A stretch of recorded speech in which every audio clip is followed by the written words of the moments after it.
When this woman entered the car garage of this local mechanic, his smile widened. She seemed like a kind woman who just needed him to check her car for maintenance. An easy target, he whispered to himself while she was distracted. But this scam would backfire hard because the next day, this happened. Car mechanic scams woman, regrets it when this happens the next day. When local car mechanic John Walters opened his shop that day, he had no idea that his life was about to change dramatically. He was working on some vehicles when an unknown woman entered his garage. She asked John to check out her car because it required minor maintenance. John nodded, and they started walking. John walked into the parking lot and saw the woman's car for the first time. The mechanic was surprised by the vehicle, mostly because it didn't fit the time demeanor of its driver. The woman was small in stature, but the large, luxurious SUV he saw was the opposite. A perfect victim, he thought. John complimented the woman on her choice of car, an Escalade. That's a nice ride. The woman smiled politely and said that it just needed a checkup. The intrigued mechanic agreed and performed a quick inspection. You can pick it up at the end of the day. It probably won't be that expensive, he stated. John needed to do one more thing before the woman could leave for the afternoon. He left her waiting in his workshop while writing her up a ticket for pickup later. It was unnecessary paperwork, but John mostly took some separation to hide his suspicious grin. This is a massive haul, he said to himself. After John provided the unaware woman with her receipt, she left his garage satisfied.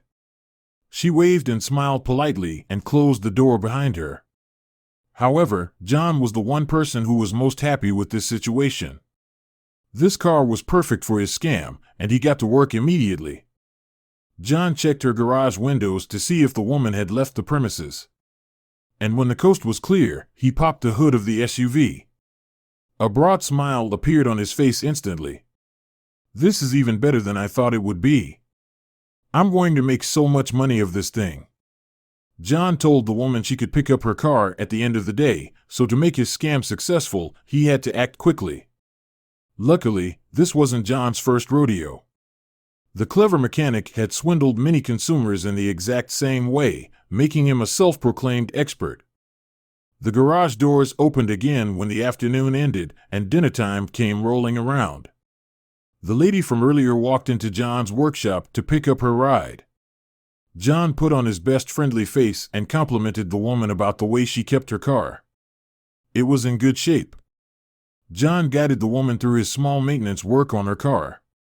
According to his list, he changed the oil, shaved the brakes, and did some other minor things. And exactly as he had promised, the end result was a small bill that needed to be paid.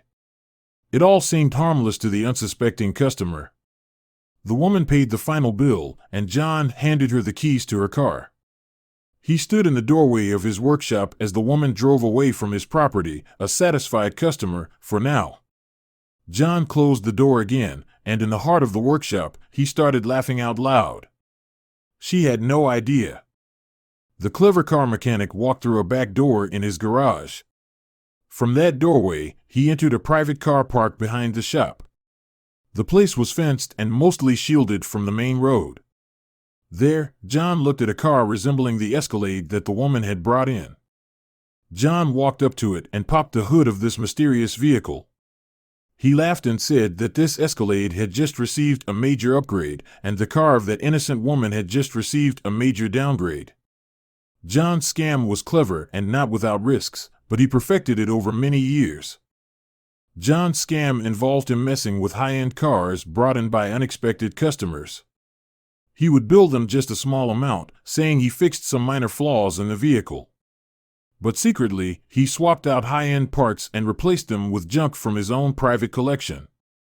And he was very good at it.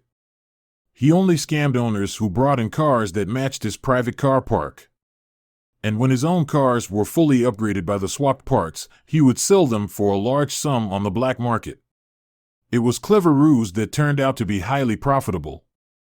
His tuned rides sold quickly, and the poor souls who were unfortunate enough to find his shop and get swindled never saw it coming. They always left John's garage with a smile, thinking that a friendly garage owner fixed their ride. But after a few weeks, the crappy parts showed their wear, and most of the cars broke down.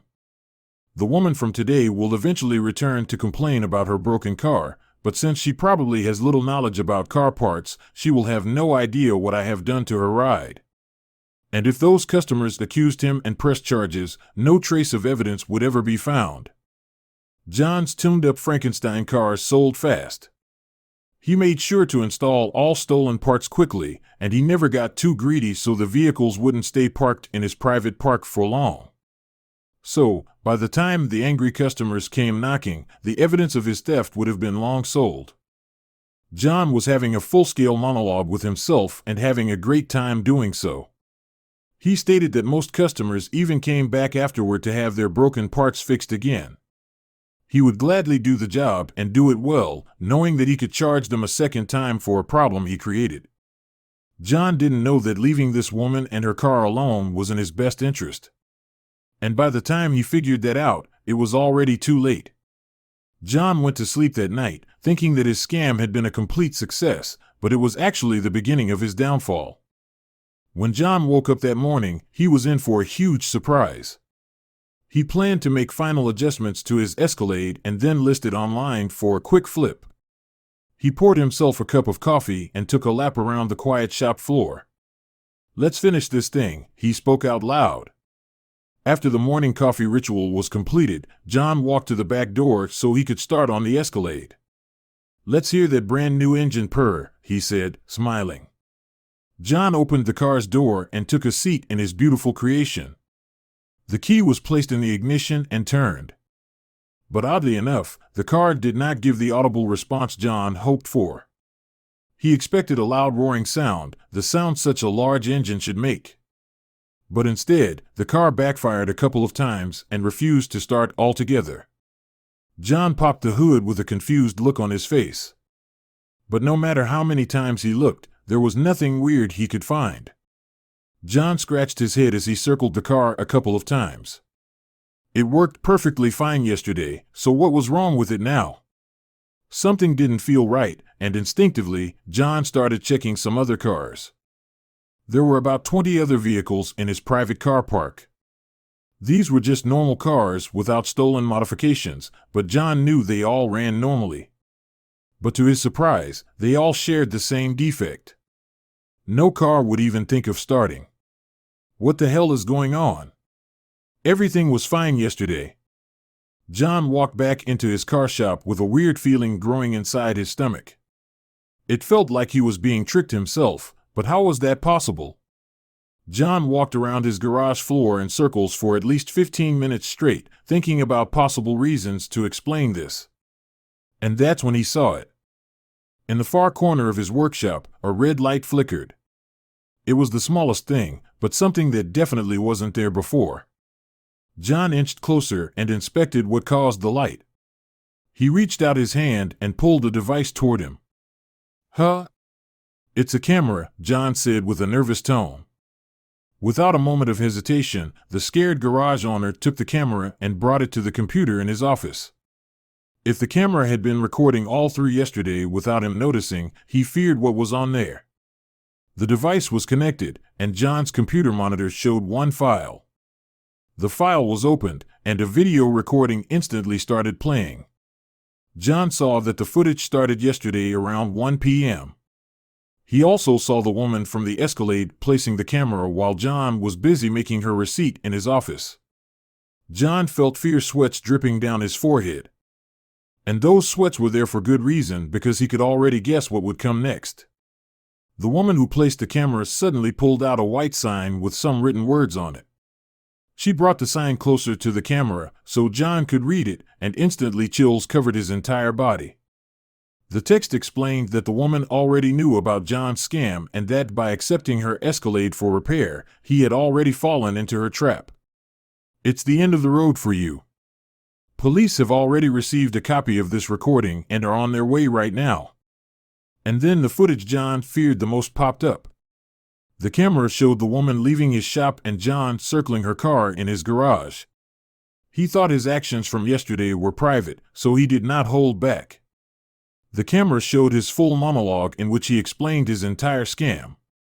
And not just that, the images popping up on his computer screens showed how John removed the engine of the woman's car and replaced it with his crappy one.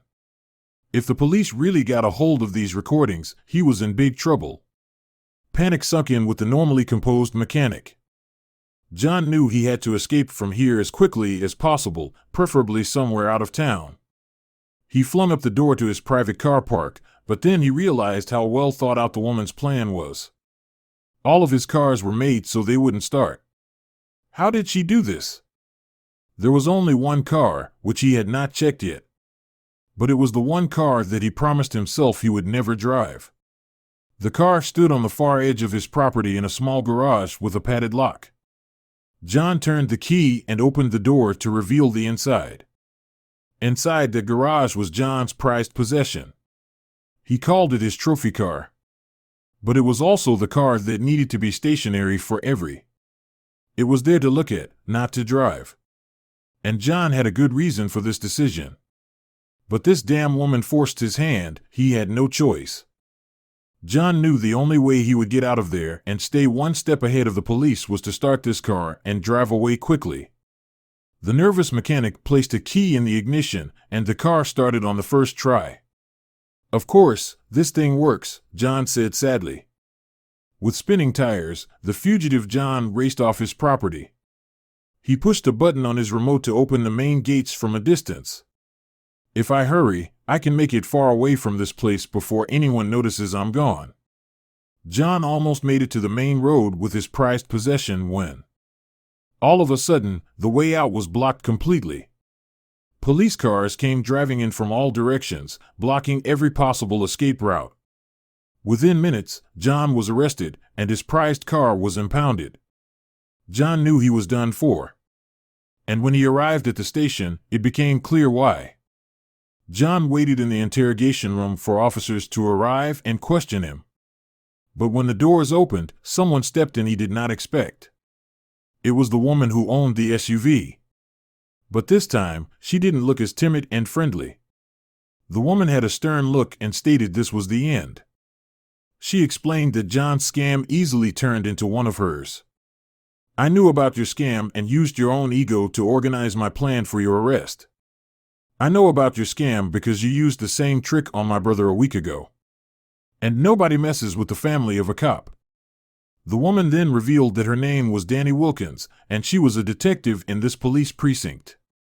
And John was her target for arrest ever since he scammed her brother. "I only needed hard evidence to make the arrest stick. And you fell for it perfectly. This is how I tricked you." Danny used her police connections to borrow a nice-looking Escalade from the police impound. It was the type of car that would surely attract John's attention. From there, she only needed to drive up to John's garage, knowing that the sight of her vehicle would be too nice to resist. And when you took my bait, my plan was set in motion. Danny waited for John to leave the garage's main floor and placed a camera in the corner of the room. She figured that his ego would shield the camera from his view. But she still needed a way to trigger panic within John. That's why she got the police chief's permission to enter John's property at night. "I used plausible suspicion to get a warrant, which allowed me to legally enter your property without you knowing." From there, Danny, together with a few other police officers, placed bugs underneath all the car engines. Danny showed the confused car mechanic the small device. It attaches to the bottom of the engine using a magnet and blocks all transmission signals, making the car unable to start. Danny also said she knew about John's hidden prized car and chose to leave that car untouched on purpose. John's trophy car was a mismatch of every scam he pulled over the last few years. Whenever he dismantled a vehicle, he put a part of it on his prized possession. That's why it was hidden. That's why John promised himself never to drive it. It was the only thing linking him to the thefts. But because of Danny's plan, John drove the car right into police custody. With that action, he wrote his own destiny. The videotape, combined with the trophy car, was all the police needed to make John's arrest stick. After the evidence was presented to a judge, the outcome was clear. John was sentenced to 8 years in prison without parole due to the large number of victims he made over the last couple of years. And that wasn't all, because after John was placed behind bars, his garage was sold by the city. And the money it provided was gifted to all of his victims. It was a perfect ending to the tale of right versus wrong. And right won and was rewarded. Danny's brother was made whole again by the incoming cash from the car shop sale. But he got even more. The impounded Escalade was also gifted to Danny for her service, and she gifted it to him.